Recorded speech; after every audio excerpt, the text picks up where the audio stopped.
हरे कृष्ण. श्रीमद भगवद गीता जशी आहे तशी, अध्याय 8. अध्यायाचं नाव आहे अक्षर ब्रह्मयोग. 23वा श्लोक वाचायला सुरू करणार त्याआधी श्रील प्रभुपादांना प्रार्थना करूया. हे श्रील प्रभुपाद, आम्ही भगवद्गीता हा ग्रंथ वाचून समजून घेण्याचा प्रयत्न करीत आहोत. त्यासाठी आम्हाला आशीर्वाद द्या. धन्यवाद प्रभुपाद. श्लोक क्रमांक 23.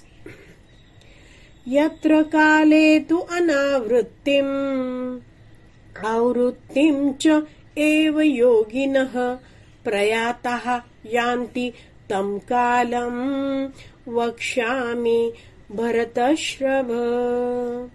हे भरत श्रेष्ठा, अर्जुनाला भगवंत म्हणताहेत भरत वृषभ. भरत वंशातील वृषभ म्हणजे सर्वश्रेष्ठ अशा भरत वंशजा. आता ज्या वेगवेगळ्या काळी योग्याने या जगतातून प्रयाण केले असता तो योगी परतून येतो अथवा येत नाही याचे मी तुला वर्णन करतो. तर पहिल्या ओळीतला शेवटचा शब्द आहे बघा, योगिनः.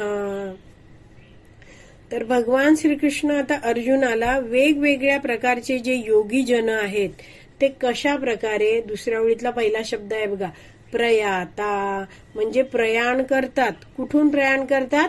या भौतिक जगतातून प्रयाण करतात. तर काय आहे ते?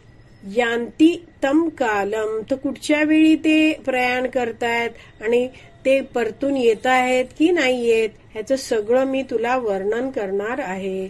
वक्ष्यामि भरतश्रभ. आता हे मी तुला सगळं वर्णन करतो. तर भगवंतांनी आधी अनन्य भक्तीबद्दल चर्चा केली.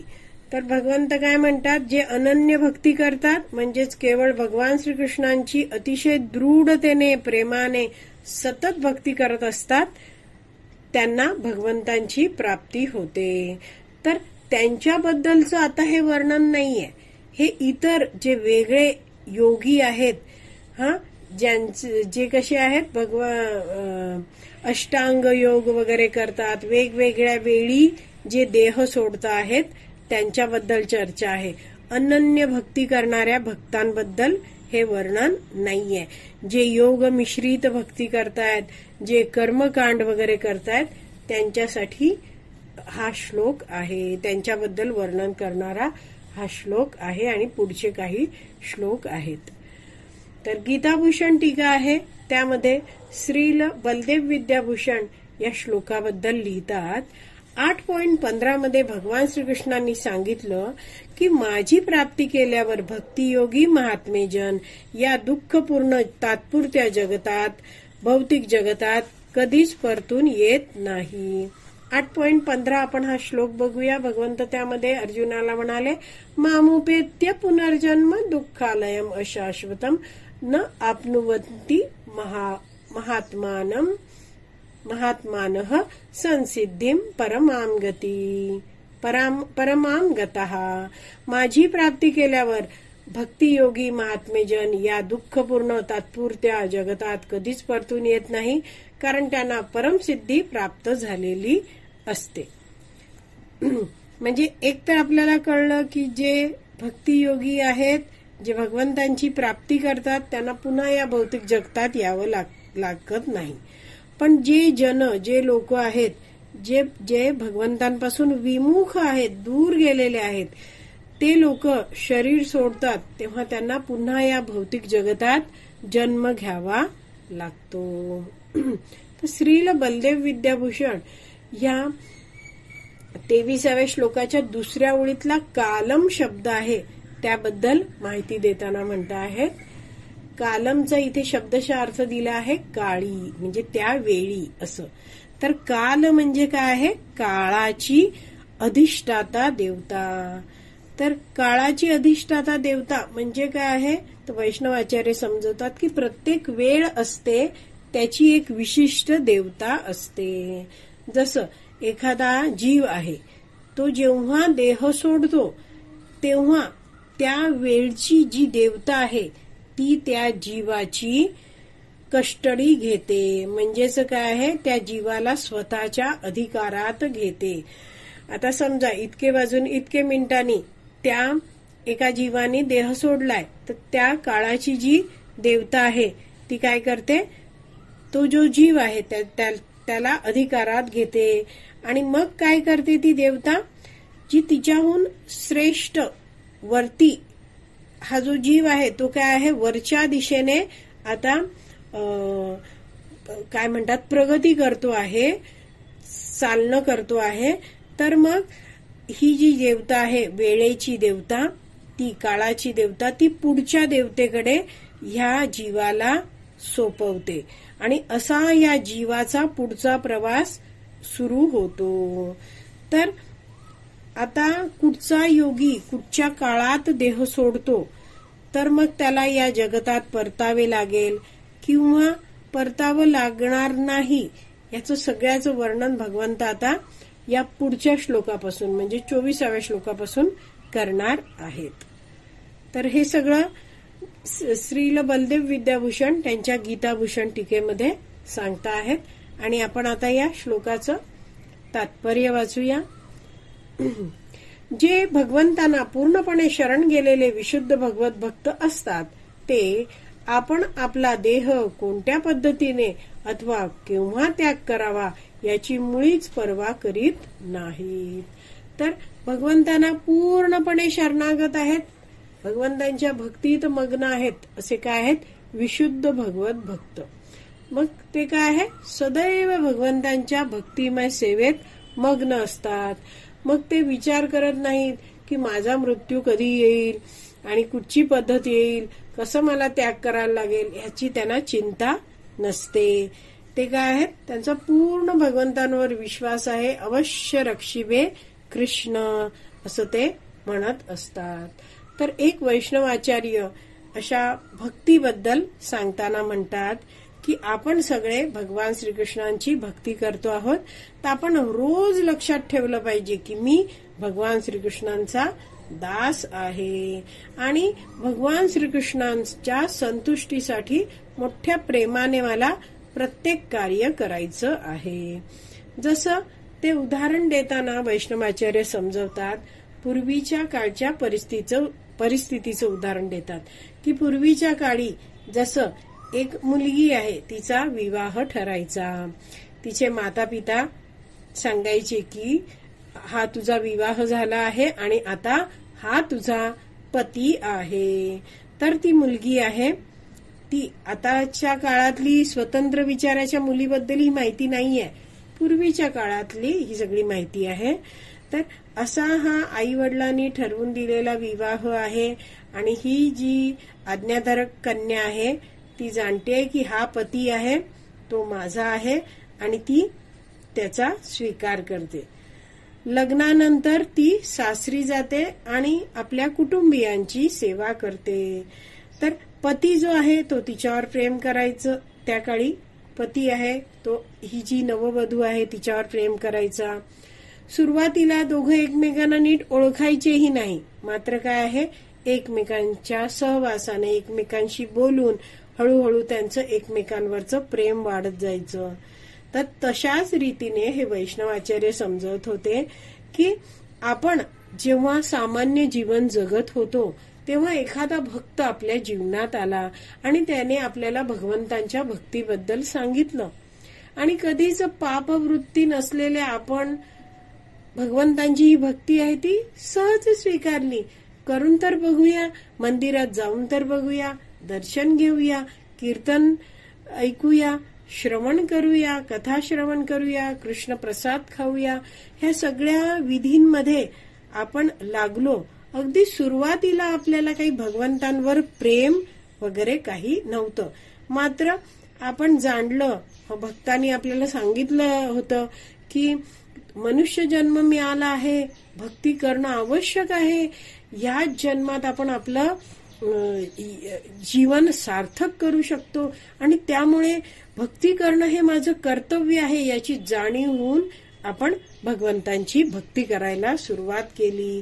नियमितपणे आपण भगवंतांचा नाम जप करायला लागलो, भगवंतांची सेवा करत राहिलो आणि त्यामुळे हळूहळू काय झालं, आपल्याला भगवंतांबद्दलचं प्रेम वाढायला लागलो. आणि भगवंत इतके दिव्य आहेत की भगवंत आपल्या प्रत्येक सेवेची जाणीव ठेवतात. आपण अगदी घरात बंद खोलीत जरी भगवंतांची सेवा केली आहे तरी भगवंतांच्या नजरेतून ती सेवा सुटत नाही, कारण भगवंत आपल्या हृदयामध्येच विराजमान असतात. तर असे जे भगवंत आहेत ते आपली सेवा स्वीकारतात आणि प्रेमाचं आदान प्रदान करतात. तर असा हा जो भक्त आहे जो सदैव भगवंतांच्या भक्तीत मग्न आहे, मग तो विचार तरी करेल का की मी कधी देह सोडू, कसा सोडू? नाही, त्याचं ध्येय एकच, मला भगवंतांची सेवा करायची आहे. मग असा भक्त कधीही देह सोडो तो नक्कीच भगवान श्रीकृष्णांकडे जाणार आहे. आणि म्हणून इथे प्रभुपाद म्हणत आहेत तात्पर्यात सुरुवातीलाच की जे विशुद्ध भक्त आहेत ते कधीच आपण कोणत्या पद्धतीने देह सोडावा याची मुळीच पर्वा करीत नाहीत. ते सर्व काही श्रीकृष्णांच्या हातात सोपवतात आणि सुखाने आणि सुलभतेने भगवत धामात परत जातात. परंतु जे अनन्य भक्त नाहीत आणि कर्मयोग, ज्ञानयोग, हठयोग यांसारख्या आध्यात्मिक साक्षात्कार प्राप्तीच्या मार्गावर विसंबून असतात त्यांना योग्य काळीच देहत्याग केला पाहिजे, जेणेकरून त्यांना या जन्म मृत्यूंनी भरलेल्या भौतिक जगतात न परतण्याची निश्चिती होते. तर प्रभुपाद इथे आपल्याला समजवत आहेत की जो भक्त आहे, सदैव भक्तीत मग्न आहे, तो तर सुलभतेने सुखाने इथेही सेवा करेल, भक्ती पूर्ण करून भगवंतांच्या धामात सुद्धा जाईल. पण जे अनन्य भक्ती करत नाहीयेत, म्हणजे काय आहे, केवळ भगवान श्रीकृष्णांची भक्तिमय सेवेत मग्न नाहीयेत, ते कशावर अवलंबून आहेत? कर्मयोगावर अवलंबून आहेत, ज्ञान योग करतायत, हठयोग करतायत. तर हे सगळे आध्यात्मिक साक्षात्कार प्राप्तीचे मार्ग आहेत. पण सर्वश्रेष्ठ मार्ग म्हणजे हे पुढे काय आहे, पायऱ्या पायऱ्यांनी ते चाललेत, मात्र भक्ती मार्ग अजून त्यांनी पूर्णपणे स्वीकारलेला नाहीये. तर असे जे लोक आहेत त्यांना काय आहे, चिंता आहे की योग्य काळी त्यांनी देहत्याग केला पाहिजे, नाहीतर काय होईल, त्यांना पुन्हा या जन्म मृत्यू जराव्याधीच्या चक्रात फिरत राहायला लागेल.